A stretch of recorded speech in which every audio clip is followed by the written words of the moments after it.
प्रिय विद्यार्थियों नमस्कार। अपनी क्लास हैं बीए पार्ट फर्स्ट, पेपर प्रथम प्रश्न पत्र। टॉपिक है चोल वंश। हम प्राचीन भारत के इतिहास में जब छठी और सातवीं शताब्दी के बाद के इतिहास का अध्ययन करते हैं तो उसमें मुख्य रूप से हमें चोल वंश के बारे में जानकारी मिलती है। चोल वंश के बारे में हमें 8वीं शताब्दी के अंतर्गत हैं वो कुछ महत्वपूर्ण जानकारी मिलती है। लेकिन चोल वंश के बारे में भी दो बातें महत्वपूर्ण हैं। दक्षिण भारतीय राज्यों में चोलों का सबसे अधिक प्राचीन साम्राज्य था और 10वीं शताब्दी की अग्रणी भूमिका इन्होंने निभाई थी। संगम युग में भी चोल वंश के बारे में वर्णन मिलता है।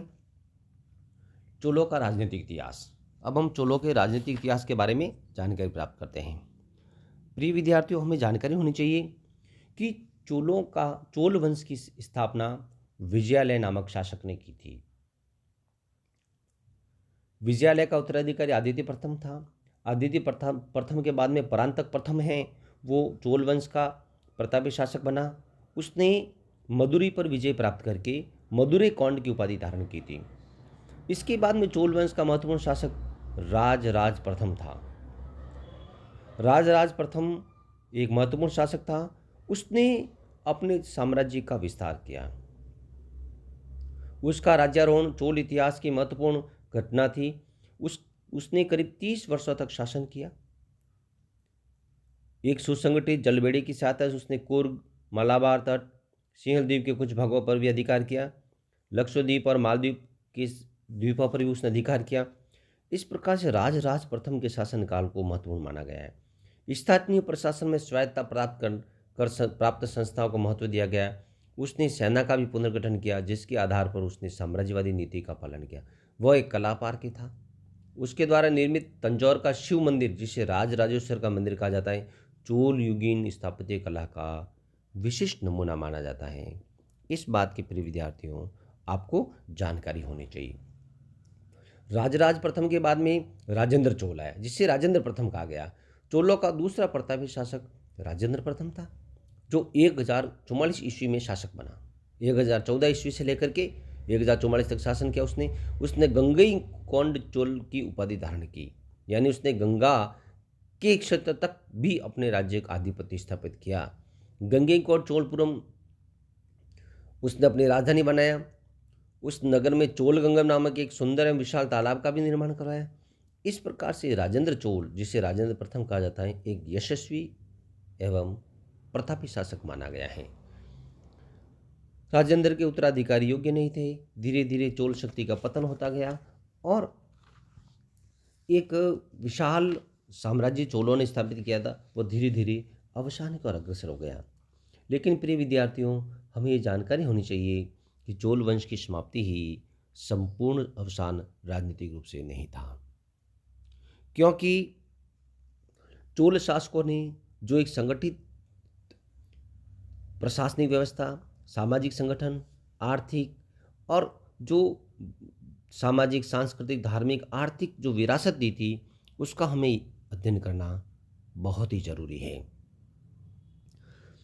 हमें जानकारी होनी चाहिए चोलों ने एक विशाल साम्राज्य की स्थापना की थी और एक सुदृढ़ प्रशासन की व्यवस्था स्थापित की थी।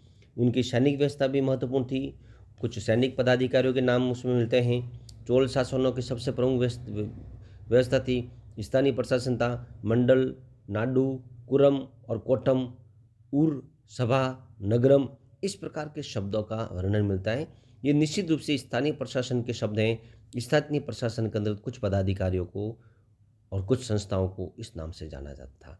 महासभा में गांव होते थे। नाडुओं की समिति नाटार कहलाती थी तथा समितियां नगरतार अथवा नगरम कहलाती थी।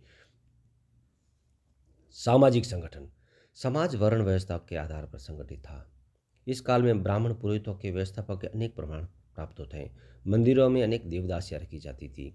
अनुलोम और प्रतिलोम विवाह प्रचलित थे। एक इतिहासकार के शब्दों में कहा जा सकता है कि इस काल का सामाजिक जीवन सामंती व्यवस्था की जकड़ में आ गया था। साथ ही यह नई और पुरानी व्यवस्थाओं की टक्कर तथा संघर्ष का भी काल था।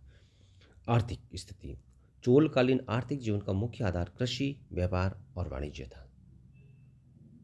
कृषि, व्यापार और वाणिज्य था।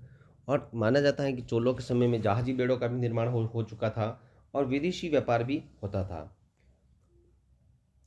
मंदिर भी आर्थिक जीवन में महत्वपूर्ण स्थान रखते थे। इस समय नगरीकरण की प्रक्रिया भी बढ़ी और इससे अनेक समृद्ध नगरों का भी निर्माण हुआ।